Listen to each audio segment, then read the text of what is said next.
माहा ने दुखते सर को दबाते आंखें खोलना चाहीं जो खुलने से इनकारी थी।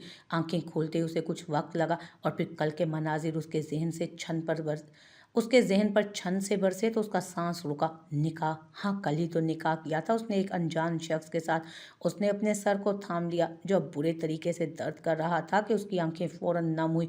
उसके बाप और भाई को पता चल जाता तो उसका सांस खुश्क हुआ। शायद वो उन्हीं का दुश्मन था, लेकिन दरमियान में औरत क्यों आती है मर्दों की लड़ाई में? उसके जहन में ये सवाल सबसे पहले उभरा। अगर किसी मर्द ने दूसरे मर्द को बुरा कहना है तो वो उससे मुंसलिक औरत को गाली देगा। बदला लेना है तो भी औरत का इस्तेमाल किया जाएगा। क्यों? क्या औरतें इतनी बेवकूफ़ होती हैं? मर्दों से वो खौफजदा होने के साथ साथ मुतनफ़र भी थी। उसे मर्द पसंद नहीं थे, या शायद उसे मर्दों को पसंद करने की कोई वजह बचपन से अब तक दिखी ही ना थी। जहाँ उसकी साथी लड़कियों ने दौलत और न जाने किस किस सहूलत की ख्वाहिश की थी, उसने तवज्जो और मोहब्बत की थी जो उसे अब तक ना नसीब हुई थी या शायद मरते दम तक होनी भी नहीं थी। उसने ये बात मान ली थी जैसे कि महाफैज की ज़िंदगी में रिश्ते नहीं लिखे गए। वो उठने लगी, लेकिन चकराते सर ने इजाज़त ना दी तो वहीं लेटी रही। होश हवास से फिर बेगाना हो गई और उसे कोई पूछने तक ना आया। और ऐसा पहली बार नहीं हुआ था। आखिरी आंसू अपनी इस बेकदरी पर निकलकर उसके तकिए में जज्ब हुआ। सफ़ीर शाह ने उसके बेहोश होते ही उसे नफरत से देखा और उसके कमरे तक पहुंचा दिया। बहजाद शाह से पड़ने वाली मुतवक्को डांट पर वो खुद को तैयार कर चुका था। सफ़ीर शाह, अगर इन सब में उस लड़की को नुकसान पहुंचा तो तुम बेहतर जानते हो कि मैं क्या कर सकता हूं तुम्हारे साथ। बहजाद शाह ने सिगरेट सुलगाते उसे कहा, भाई आप दुनिया में मेरे हर दुश्मन की तरफदारी करें, मैं बर्दाश्त कर लूँगा, लेकिन इसकी नहीं। इसकी क्यों नहीं? अपनी उस बेसाख्ता नफरत से निकल आओ सफ़ी, इससे पहले कि किसी नाकाबिले तलाफी नुकसान के ज़ुमरे में कैद हो जाना पड़े और बदले में तुम खाली हाथ ठहरा दिए जाओ। ऐसा कुछ नहीं होगा और वो लड़की कभी इतनी हिम्मत रख ही नहीं सकती। मैंने सालों उससे नफरत की है। इन सब में उसका कोई कसूर नहीं। मेरी नज़र में तो कोई नहीं निकलता उसका कसूर। तो दुश्मनी की भेंट उसको चढ़ा दिया जाए, गलत बात है। उसका कसूर नहीं है सच में। उसकी वजह से उस शख्स ने उसके हलक में कुछ फंसा कि वो बात भी मुकम्मल ना कर पाया। मनाहिल शाह की मौत पर उस शख्स ने महाफैज के मौसमी बुखार को फोकियत दी थी। मैं सब भूल जाऊं ना तो वो क़यामत खेज मंजर नहीं भूल पाऊंगा। वो कहता बाहर निकल गया तो बहजाद शाह ने खुद पर जब्त के कड़े पहरे बिठाते गहरी सांस भरी और फ़ोन कान से लगाया। कितने दिन मजीद वो शख्स रहेगा वहाँ? सर उसका काम तो हो गया है, लेकिन मजीद वो कुछ दिन यहाँ रुकने का इरादा रखता है और आप जानते हैं उसकी सरगर्मियाँ किस किस्म की हैं। तो फिर बस उसकी इन्हीं सरगर्मियों की खबर रखो, इतने करीब से कि उसको खबर तक ना हो। उसको वहाँ मारेंगे जहाँ उसे पानी की बूंद तक नसीब ना होगी। सफ़ीर शाह ने तेज़ी से काम निपटाए थे। उन सब में वो एक ज़ात को तो फरामोश कर गया था, और वो ज़ात थी महाफैज़ की या मिसिस महा सफ़ीर शाह की। आज एक हफ्ता गुजर गया था उनके निकाह को, और वो दोबारा उसके सामने नहीं गया था, बल्कि वो याद ही कहाँ आई थी उसे। याद तो सिर्फ वो आते हैं जिनसे दिली वाबस्तगियाँ हुआ करती हैं। क्या मसला है सर? वो महा की मुलाजमा ने उसका दिमाग सुबह ही सुबह घुमाया था। वो इस पूरे हफ्ते में वक्तन फ़वक्तन उसे कॉल करती रही, जो उसने नहीं उठाई थी। बोलो अब के वो तहम्मुल से बोला था कि महाफैज़ के अलावा वो औरतों से तहम्मुल मिजाजी ही बरतता था, लेकिन महाफैज़ से ताल्लुक़ नफ़रत का था। आपको मैडम के बारे में बताना था। क्यों? उसका भाई मर गया है जो तुम्हें मुझे उसके बारे में बताना है। वो फ्रेश होकर निकला ही था, अभी खुद पर परफ्यूम का बेदरेग इस्तेमाल करते बोला, नहीं वो घर पर नहीं है सर। वो मैडम आपकी बीवी। जल्दी बोलो, मेरा टाइम बर्बाद मत करो। उसे लक़ब बीवी, और वो भी महाफैज़ के लिए, पसंद नहीं आया था। वो पिछले एक हफ्ते से बीमार है, बुखार है काफ़ी तेज़। बुखार से कोई मरा नहीं करता। वो इतनी सफाकियत से बोला कि उस मुलाजमा को भी उसके लहजे की नफ़रत भरी आँच महसूस हुई। ऐसे वो मर जाएंगी सर, वो हमदर्दी में बोली। ठीक है मैं देख लेता हूँ।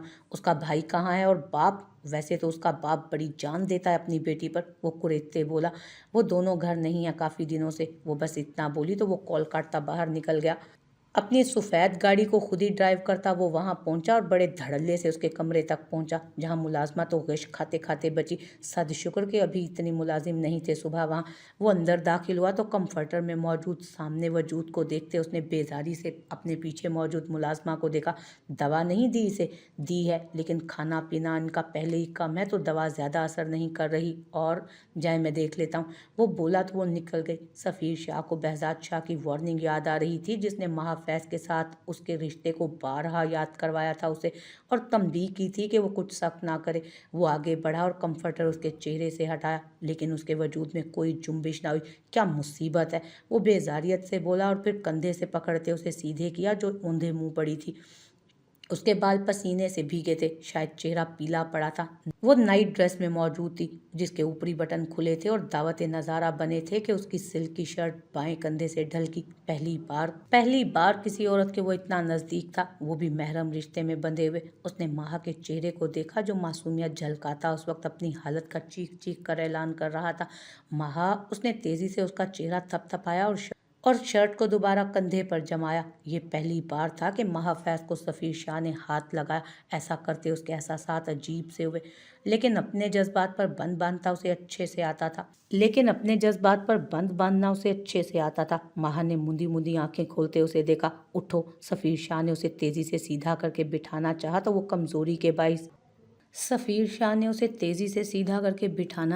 कमज़ोरी के बाइस उठती उसके सीने से जा लगी। तो सफ़ीर शाह ने होंठ भींचे। उसके रेशमी बाल सफ़ीर शाह के सीने पर बिखरे थे। मुझे मारने आए हो ना? वो टूटी बिखरी थी उसी के रहमो करम पर, उसी की सफाकियत की कहानी उसे सुना रही थी, जैसे वो उसके गम को कम करने में मुआविन साबित होगा। उठो, फ्रेश हो। सफ़ीर शाह ने उसे खुद से दूर करना चाहा, लेकिन वो अपना सारा वजन उस पर छोड़ गई। तो सफ़ीर शाह पल के लिए ठहरा, फिर तेजी से उसे उठते हुए खींच कर खड़ा करना चाहा, लेकिन ये भी अबस गया, क्योंकि वो फिर कमजोरी के बायस खड़े होने की हालत में भी ना थी। लेकिन सफ़ीर शाह ने भींचे होंठों के साथ उसको वक्फे से उसके वजन पर खड़ा कर ही दिया। उसका चेहरा पसीने से तर था, बाल गर्दन से चिपके हुए थे, बाजू उसी के नीचे था जिससे पट्टी भी अब खून आलूद हुई दिख रही थी। उसकी धड़कनों की रफ्तार मध्यम थी। राहील सालार उसे देखता रहा, फिर उसके चेहरे को थपका। हले हले नूर, उठें। उसके चेहरे पर साथ मौजूद ग्लास से पानी के छींटे मारे तो उसने जरा भर को आंखें खोली। राहील सालार को देखते वो फौरन उठी और खुद से उसके बाजू झटके। राहील सालार संजीदगी से उसे देखने लगा, जो अपनी बागी निगाहों से उसी को ही घूर रही थी। दूर रहो। बाहर चलें और खाना खाएं उठकर। मैं डॉक्टर को बुलाता हूँ। मेरी फिक्र मत करो राहील सालार, मर भी गई तो तुमसे मदद नहीं मांगूंगी। वो जो उठ गया था वापस उसके नज़दीक आया और उस पर झुका। मुझसे इतनी नफरत का इजहार अच्छा नहीं है हाले नूर, वो उस पर झुके बोला तो वो रुख फेर गई। बीवी हैं मेरी आप, ये बात मैं दोबारा नहीं बताऊंगा, और अगली बार नफरत का इजहार करने से पहले 100 बार सोचिएगा, नहीं तो मेरा रद्द अमल हर बार इतना पुरसकून नहीं होगा। वो उसे बहुत कुछ बावर करवाता पीछे हटा और उसका हाथ आगे किया। उठें। हाले ने उसके हाथ को नज़रअंदाज किया और खुद से उठना चाहा। ज़मीन पर पहला कदम रखते ही लड़खड़ाई थी। राहील सालार ने उसे थामने के लिए उसकी कमर पर हाथ रखा तो वो पल में करीब हुए। दोनों की सांसों की तपिश आपस में जैसे उलझ कर रह गई। चेहरे दहकने लगे थे इतनी कुर्बत पर। हाले ने उसका हाथ अपनी कमर से झटका और नागवारी से उसे देखा। राहील सालार ने यकदम अपने हाथ हवा में उठाए और वो जो उसके सहारे पर खड़ी थी बेसहारा होते गिरने लगी कि वो फिर थाम गया। उसे वॉशरूम तक छोड़ते वो बाहर ही खड़ा रहा। अंदर जाते दरवाजे के साथ लगी आंखों में जो ठहरे थे, बाहर निकलने को बेताब थे, उन्हें रास्ता दे गई। अम्मी। उसके लब हिले, फिर वो बमुश्किल बेसन का सहारा लेते मुंह हाथ धोकर बाहर निकली तो हैरान हुई, वो शख्स अभी तक वहीं खड़ा था। अपना हाथ उसने फिर से हाले के आगे किया जो वो नज़रअंदाज करती खुद ही बाहर आई थी। मुझे तुमसे मोहब्बत नहीं है हाले नूर, और ऐसी चीज़ें मोहब्बत में ही अच्छी लगती होंगी शायद। वो तंग आ गया था उस लड़की के बर्ताव से। चंद ही लम्हों में, मुझे आपसे मोहब्बत करनी भी नहीं राहील सालार, आप मुझे कब आज़ाद करेंगे इस ज़बरदस्ती के रिश्ते से? मौत तक भी नहीं। ये भूल जाएं कि मेरे नाम से आज़ाद हो पाएंगी आप। मैं देखना चाहता हूँ कि एक बीवी अपने शोहर से किस हद तक और कब तक नफरत कर सकती है, वो बोला और फिर उसे हाथ से थामता अपने साथ लेता बाहर निकल गया। वैसे ऐसा तैयार क्या ही होना, तुमने तैयार होकर भी ऐसा ही लगना है। उसकी जुबान में खुजली हुई थी। हाँ, खुद तो तुम जैसे कोई प्रिंस हो, छुआरे कहीं के। वो अपनी जोन में आती बोली तो उसका लबो लहजा सुनते। जहाँ सिकंदर साहब मुस्कुराए वहाँ साइमा बेगम ने माथा पीटा। ये छुआरा क्या होता है? अंत सब भूल कर पूछने लगा। जो शादी में बिद मिलती है ना, उसमें सूखी हुई खजूर होती है ना, वो बिल्कुल वैसे ही दिखते हो तुम। वो कंधे उचकाते लापरवाही से बोली। अपिया, तमीज़ से ज़रा। और वैसे भी मैं तुमसे ज़्यादा हसीन हूँ, है ना बाबा? सिकंदर साहब ने मुस्कुराते हुए हाँ में सर हिलाया। वो हमेशा अपनी बेटी की साइड ही लेते थे। मामा, अंश ने फौरन घूमकर माँ को घसीटा था। अच्छा अच्छा छोड़ तू, इसको खाना खा तू बस। नबीला बेगम ने हाइफा को घूरा जिसे रत्ती बराबर फर्क नहीं पड़ा था। फिर वो तैयार होने चली गई। उफ, मेरे पास तो एक कपड़ा नहीं है। वो पूरी अलमारी के कपड़ों को अंडेले बैठी थी। कपड़े आधे उसके ऊपर और आधे इर्द गिर्द बिखरे पड़े थे। ये क्या हाल किया हुआ है तुमने हाइफा की बच्ची? क्या तुम बच्ची हो अभी तक? नबीला बेगम ने गुस्से से इस्तफसार किया। अम्मा कोई कपड़े हैं कि मिल ही नहीं रहे, क्या पहनूं? ये क्या पड़ा हुआ है आगे तुम्हारे? उन्होंने कड़े तेवरों से उसे देखा। ये सब तो मैंने पहन लिए है ना, वो मासूमियत से बोली। अच्छा चल जा, मेरी अलमारी में सबसे ऊपर वाले खाने में काला फ्रॉक पड़ा है तेरे लिए, आयशा दर्जन से बनवाया था। सच में? कब? चाहिए या नहीं तुझे? चाहिए चाहिए, वो कहते हुए भाग गई और फौरी तौर पर निकाल कर लाई। उफ अम्मा, ये कितना खूबसूरत है, आपने पहले क्यों नहीं दिया मुझे? हाँ, ताकि तू कब की पहन लेती उसे। चल अब जल्दी तैयार हो जा, वो कहती वहीं बैठकर तस्वीर पड़ती उसको तैयार होता देखने लगी। जिसने पहले शावर लिया था, बाल सूख गए थे जिन्हें जूड़े में कैद कर लिया गया था। कपड़े पहनते उसने खुद को आईने में देखा। वो काले रंग का पाँव को छूता सादा सा शिफॉन का फ्रॉक था जिसके गले पर सीध में बटन लगे थे। चुन्नट वाले रेशमी बाजू थे जिन पर उसने चूड़ियां पहनी और नीचे खुस्सा पहनते हल्का सा मेकअप किया। काला हिजाब सेट करते दुपट्टा पीछे कमर से लाते बाजुओं में डाला। अम्मा कैसी लग रही हूँ? नबीला बेगम ने एक एक चीज़ उससे पूछी थी। वो उनकी राय के खिलाफ एक भी काम नहीं करती थी। प्यारी लग रही है, चल जा लेट ना हो जाए। अच्छा हील्स पहनूं या खुस्सा? पहन कर दिखा ज़रा दोनों।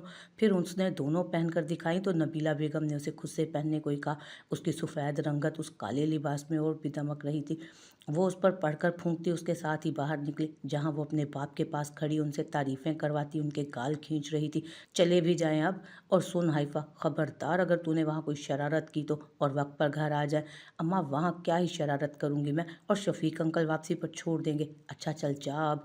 वो उन्हें खुदा हाफिज़ करती चली गई। हाइफा को सिकंदर साहब ने कंपनी छोड़ दिया था जिससे उन्होंने शफीक के साथ जाना था। वो रवाना हो गई थी और फिर कुछ ही देर में वो दावत की जगह पर पहुंच गए। वहां निकलते हाइफा ने मुंह खोले उस जगह को देखा। इतना तो उसका पूरा मोहल्ला था जितना दूर दूर तक उस दावत की सजावट दिख रही थी। मुंह बंद करो हाइफा, सदफ ने टोका तो वो शर्मिंदा हुई और फिर सबके साथ अंदर दाखिल हुई जहां रंगों बू का सैलाब उमड़ आया था। सूट बूट में मौजूद मर्द और खूबसूरत मॉडर्न लड़कियां, और सजावट का तो कोई मवाजना ही ना था। उफ, कितना पैसा है ना इन लोगों के पास, वो बस यही सोच पाई थी। सर शफीक तो लोगों से मिलने लगे थे, आशी भी चला गया, अब वो और सदफ बचे थे। कितना बोरिंग है ना, उसने यहाँ वहाँ देखते कहा जब सब एक दूसरे से बातों में मसरूफ थे। जहाँ पर कहाँ बोरिंग है, ऑफिस की तमाम लड़कियाँ यहाँ आने को मर रही थीं और तुम हो के लोगों से जाकर मिलो। वो देखो, मुझे तो मेरी दोस्त मिल गई, सदफ ने सामने एक लड़की को देखते कहा। चाहो तो आ सकती हो, नहीं आप जाएं, वो कहती वहीं साइड पर खड़ी हो गई। उसने वहाँ मौजूद लड़कियों में एक मुश्तरका चीज़ देखी थी और वो थे उनके रंग बिरंगे छोटे से बाल। अम्मा तो मुझे जान से मारते हैं अगर इतने बालों में देख लें कभी तो। उसके अपने बाल अच्छे खासे लंबे थे।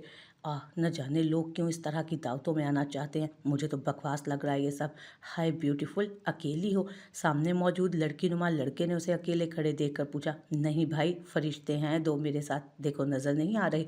वो सख्त नज़रों से उसे घूरती बोली तो सफ़ीर शाह जो पास से गुजर रहा था रुक कर उस लड़की को देखने लगा जिसने बॉबी से यूं बात की थी। तुम जानती हो इस वक्त किससे बात कर रही हो? बॉबी ने एक अदा से कहा। अगर तुम शाहरुख खान होते तो मुझे पता चल जाता, लेकिन अफसोस तुम वो नहीं हो। हाइफा ने तड़क कर जवाब दिया तो सफ़ीर शाह ने छटांग भर की लड़की को देखा और फिर आगे बढ़ गया। गर्ल, तुम्हें पता नहीं है? आह, कैसे पता होगा, डिज़ाइनर कपड़े नहीं पहनती हो, लगता ही नहीं कि तुम्हें पता है कि बॉबी कौन है। भाई हमारी आयशा भी अच्छी है, देखो पूरे कपड़े तो सी कर देती है। वो अब की बार उसके अधखुले और बेढंगे कपड़ों को निशाना बना गई। हाउ डेयर यू, बदतमीज़ लड़की, बॉबी ने जैसे बुरा मना लिया। वैसे तुम इसके साथ हिजाब ना करती तो शायद सब तुम्हें ही देखते। वो हसीन थी, बॉबी ने मानते हुए कहा, और यही मैं नहीं चाहती थी, वो बोली। अब उसे सामने मौजूद शख्स नागवार गुजर रहा था। मुझे बॉबी कहते हैं और मुझे बबली, वो कहते अपना पर्स उठाती वहाँ से निकल गई तो बॉबी ने हाथ से उसे दफ़ा किया और अगली लड़की की तरफ बढ़ गया। उफ, कितनी अजीब दुनिया है। वो बाहर निकली जहाँ पूल था, लोग यहाँ ना होने के बराबर थे। अच्छा ही था वो इन अजीब लोगों से मिलना भी नहीं चाहती थी। शफीक अंकल ने उसे कुछ लोगों से मिलवाना था लेकिन अभी वो शायद मसरूफ़ थे। इसीलिए वो इस अलग थलग जगह की तरफ आ गई थी। क्या वो आ गया है दावत में? बहजाद शाह ने कान में लगे एयरपीस पर हाथ रख के पूछा। नहीं, अभी होटल में ही है मौजूद सर। ठीक है, तुम जानते हो उसके वहाँ से निकलने पर क्या करना है? जी सर। उसे बिल्कुल भी खबर नहीं होनी चाहिए और कैमरे की सेटिंग ऐसी हो कि वो उसे तो क्या किसी को नजर ना आने पाए। अभी वो उसे समझा रहा था कि उसने सामने देखा जहाँ वही लड़की खड़ी उसे आंखें छोटी करते देख रही थी। यकीनी तौर पर वो सब सुन चुकी थी। ठीक है, काम हो जाए तो मुझे इन्फॉर्म करना, वो कहता कॉल काट गया। यहाँ क्या कर रही हो? बहजाद ने कदम उसकी तरफ बढ़ाते सर्द लहजे में पूछा। लोगों को मधु करके उनसे आने की वजह दरियाफ्त करते हैं आप? हाइफा को तो वो पहली मुलाकात में मशकूक सा लगा था। तुम्हारी जुबान ज़रूरत से ज़्यादा चलती है और आपका दिमाग। वो बुड़बुड़ाई। अंदर जाओ। क्यों? क्यों का क्या मतलब? सारे मेहमान अंदर हैं। उसे वो लड़की ताव चढ़ाती थी। नहीं, अंदर सब है तो। ओफ! हाइफा पैर पटकती उसे दूर चली गई। अजीब सर्द सा इंसान था। वो भी अपने कमरे में चला गया क्योंकि ये उसका अपना फार्म हाउस था। उसके कमरे का दरवाज़ा पूल की जगह पर ही आकर खुलता था, शायद बैक डोर। अमीरों के भी मज़े हैं। वो उसकी शानो शौकत देकर सोचती रह गई। बहजाद शाह तैयार होकर बाहर निकला तो तब भी बाहर वो मौजूद ही थी। आसमान को देखती, शायद वो खुद से ही बातें कर रही थी क्योंकि उसके लब हिल रहे थे।